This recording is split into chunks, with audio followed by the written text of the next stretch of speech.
السلام علیکم لسنرز، آئیے تقسیم ملک سے پہلے کی ایک کرائم انویسٹیگیشن اسٹوری سنتے ہیں جس کے مصنف ہیں انسپیکٹر فضل رسول خان، اور اس کا عنوان ہے جب جیل میں جعلی سکے بنے۔ تو آئیے شروع کرتے ہیں۔ 1914 اور 1916 کے درمیان کی بات ہے۔ حیدرآباد دکن کی ریاست میں ایک پولیس کے امین کو رشوت لینے میں گرفتار کر لیا گیا۔ عدالت میں اس پر مقدمہ چلا، اسے سزا ہوئی اور جیل میں پہنچ گیا۔ اس پر الزام تھا کہ اس نے جعلی سکے چلانے والے ایک شخص کو گرفتار کیا تھا، لیکن اسے تھانے لے جانے کی بجائے اس سے رشوت لے کر اسے چھوڑ دیا تھا۔ حیدرآباد دکن پر ان دنوں نظام کی حکمرانی تھی۔ حیدرآباد کی ریاست میں 16 ضلع تھے اور شہر حیدرآباد بلدہ کہلاتا تھا۔ بلدہ کے چاروں طرف پرکوٹ تھا۔ پرکوٹ کے باہر کا علاقہ ضلع پولیس کے تحت تھا۔ اس طرح بلدہ پولیس اور ضلع پولیس الگ الگ تھی۔ شہر کوتوال نواب عماد جنگ تھے اور صدر نظام کوتوال مسٹر ہینکن نامی ایک انگریز تھے۔ بلدہ کے سرحدی علاقوں میں ایک علاقہ چنچل گوڑہ تھا جہاں ریاست کی ایک بڑی جیل تھی۔ یہی جیل آج کل چنچل گوڑہ سینٹر جیل کے نام سے مشہور ہے۔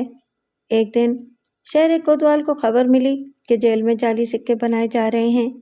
ایسے سنگین جرم کی اطلاع پا کر انہوں نے ایک سرکاری خط لکھ کر مسٹر ہینکن کو خبردار کیا۔ مسٹر ہینکن نے اپنے طور سے انکوائری کر کے شہر کوتوال کو جواب دیا، آپ کو قطعی غلط خبر ملی ہے۔ ہو سکتا ہے کہ آپ نے چنچل گوڑہ جیل میں جعلی سکے بننے کا کوئی خواب دیکھا ہو۔ یہ بات شہر کوتوال کو بہت بری لگی، لیکن چونکہ ان کے پاس اپنے الزام کا کوئی ٹھوس ثبوت نہ تھا، اس لیے وہ خاموش ہو گئے۔ اس کے کچھ دن بعد سرحدی علاقے میں ایک جگہ جعلی اٹھنی پکڑی گئی۔ اب کی بار مسٹر ہینکن نے شہر کوتوال کو ایک خط لکھ کر اس کی اطلاع دی اور کہا کہ بلدہ پولیس کے علاقے میں جعلی سکے بن رہے ہیں اور انہیں علاقوں میں چلایا جا رہا ہے۔ انہی دنوں ایک پٹھان نوجوان کی بلدہ پولیس میں تعیناتی ہوئی اور اسے دارالشفا پولیس تھانے میں امین بنا کر بھیج دیا گیا۔ اس کی عمر 29-30 سال تھی۔ وہ چوڑے ماتھے، تیز اور چمکدار آنکھوں، چہرے پر داڑھی، مونچھوں والا ایک پرکشش جوان تھا۔ وہ سر پر پگڑی باندھتا تھا اور راجستھان کے ایک قصبے اسلام پورہ کا رہنے والا تھا۔ ایک دن ایک بڑھیا فریاد لے کر امین کے پاس تھانے پہنچی اور بولی، سرکار، ایک موا شام کے وقت میری پان کی دکان پر آ کر سودا لے جاتا ہے اور کبھی چونی اور کبھی اٹھنی دے جاتا ہے۔ سکے بالکل نئے اور چمکدار ہوتے ہیں، مگر 1-2 دن میں ہی کالے پڑ جاتے ہیں اور پھر انہیں کوئی گاہک نہیں لیتا۔ یہ دیکھو، یہ ہیں وہ سکے۔ یہ کہہ کر بڑھیا نے ایک چھوٹی سی تھیلی میں سے کچھ سکے نکال کر امین کو دکھائے۔ امین نے ایک ہی نظر میں اندازہ لگا لیا کہ واقعی یہ سب جعلی سکے ہیں۔ اس نے بڑھیا کو تسلی دیتے ہوئے کہا، اماں، تم فکر نہ کرو، میں اس کا انتظام کروں گا، تم مجھے اپنے مکان اور دکان کا پتہ بتا دو۔ بڑھیا پتے دے کر چلی گئی۔ اسی شام کو 4 بجے ایک نوجوان بڑھیا کی دکان پر پہنچا۔ اس کے جسم پر ایک پھٹی پرانی لنگی تھی۔ اس نے بڑھیا کو الگ لے جا کر کہا، اماں، میں وہی پولیس کا امین ہوں جس کے پاس آج تم صبح فریاد لے کر گئی تھی۔ اب جیسا میں کہوں تم ویسا ہی کرو، اس طرح میں اس دھوکے باز کو جلد پکڑ سکتا ہوں۔ ذرا دھیان سے سنو، میں روز اسی وقت تمہاری دکان پر آؤں گا اور پان بیڑی بیچوں گا۔ اگر کوئی تم سے میرے بارے میں دریافت کرے تو کہہ دینا میرا بیٹا ہے۔ بڑھیا نے سر ہلا کر حامی بھر لی۔ سورج چھپنے سے کچھ پہلے ایک دبلا پتلا ادھیڑ عمر کا آدمی دکان پر پہنچا۔ بڑھیا کو وہاں نہ دیکھ کر اس نے نوجوان سے پوچھا، کیوں میاں، بڑی بھی کہاں گئی ہیں؟ امین نے پلکیں جھپکاتے ہوئے کہا، میری اماں خالہ کے لیے کھانا لے کر اسپتال گئی ہیں۔ اچھا 2 پان دینا، ایک چونی پھینک کر اس آدمی نے کہا۔ چونی کی چمک دمک دیکھ کر امین دل ہی دل میں مسکرا اٹھا۔ اس نے چونی گلے میں رکھ کر پان لگا کر دے دیے، پھر باقی پیسے لوٹا دیے۔ وہ آدمی پان کھا کر چلتا بنا۔ امین نے اس کے جانے کے بعد چونی کو دوبارہ گلے سے نکال کر دیکھا، وہ جعلی تھی۔ امین 12 روز تک پابندی سے دکان پر جا کر بیٹھتا رہا۔ اس دوران اس نے اپنے ایک خاص آدمی کے ذریعے اس شخص کا نام، دکان کا پتہ اور اٹھنے بیٹھنے کے ٹھکانے معلوم کر لیے تھے۔ اس کو یہ بھی معلوم ہو گیا تھا کہ اس شخص جہانگیر کا ایک رشتہ دار جیل میں ملازم تھا اور جہانگیر اس سے ملنے اکثر جیل جایا کرتا تھا۔ اب امین نے دکان پر بیٹھنا بند کر دیا تھا۔ اس نے جہانگیر کو پکڑنے کی ایک اسکیم بنائی۔ جہانگیر دکان سے پان کھا کر دارالشفا سے مغل ہوٹل کے سامنے سے ہو کر افضل گنج کا پل پار کر کے افضل گنج چمن، جہاں آج عثمانیہ دواخانہ ہے، اس کے سامنے سے ہو کر چھلے کے ناکے پہنچ کر جمعرات کے بازار کے سامنے والی گلی میں ایک مکان میں گھس جاتا تھا۔ اسکیم کے مطابق ایک دن امین نے اپنے 2 آدمیوں کو مغل ہوٹل کے پاس اور 2 آدمیوں کو چھلے کے ناکے کے پاس خاص ہدایتیں دے کر تعینات کر دیا۔ جب جہانگیر شام کو پان کھا کر مغل ہوٹل کے سامنے سے نکلا تو امین کے دونوں آدمی چپ چاپ اس کے پیچھے لگ گئے۔ پھر جب جہانگیر چھلے ناکے سے ہو کر آگے بڑھا تو وہاں کھڑے ہوئے امین کے 2 آدمیوں نے اسے دبوچ لیا۔ ناکے پر لا کر جہانگیر کی جامہ تلاشی لی گئی تو اس کے پاس سے کچھ سکے برآمد ہوئے۔ پھر اس سے پوچھ گچھ کی گئی۔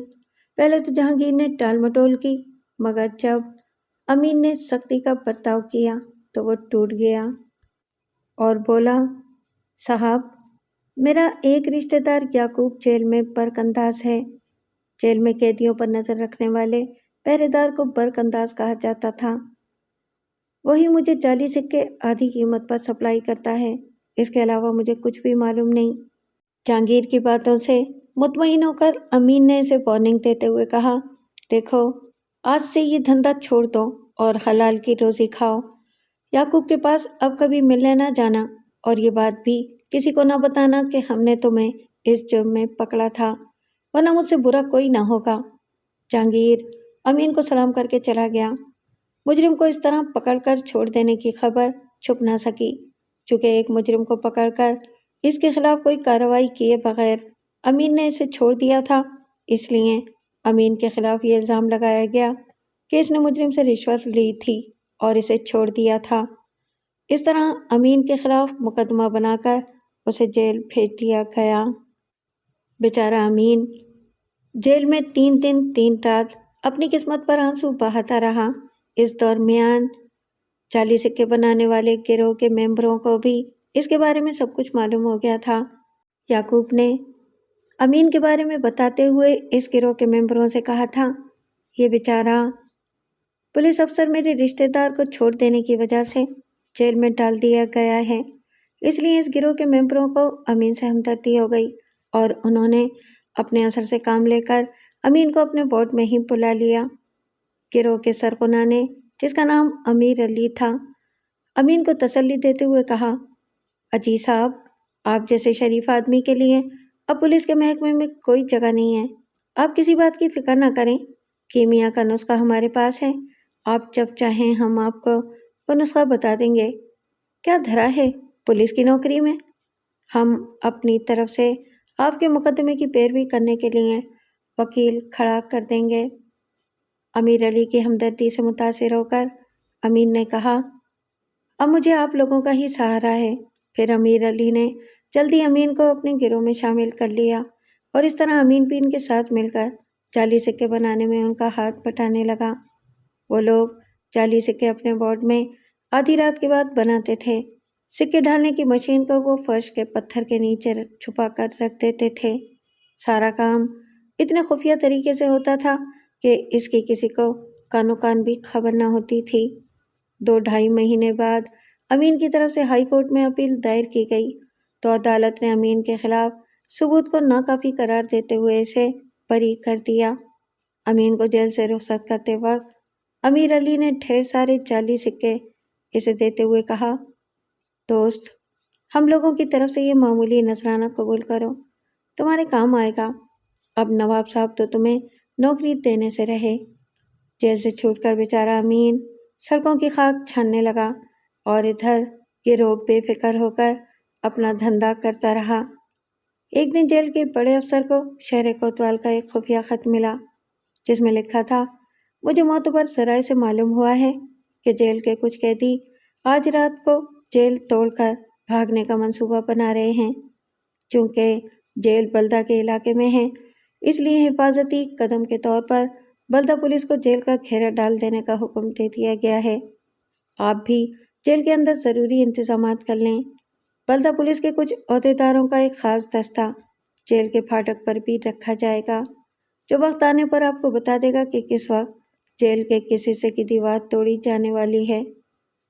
اس خط کو پڑھنے کے بعد جیل کے منتظم متفکر ہو گئے اور حفاظتی بندوبست میں لگ گئے۔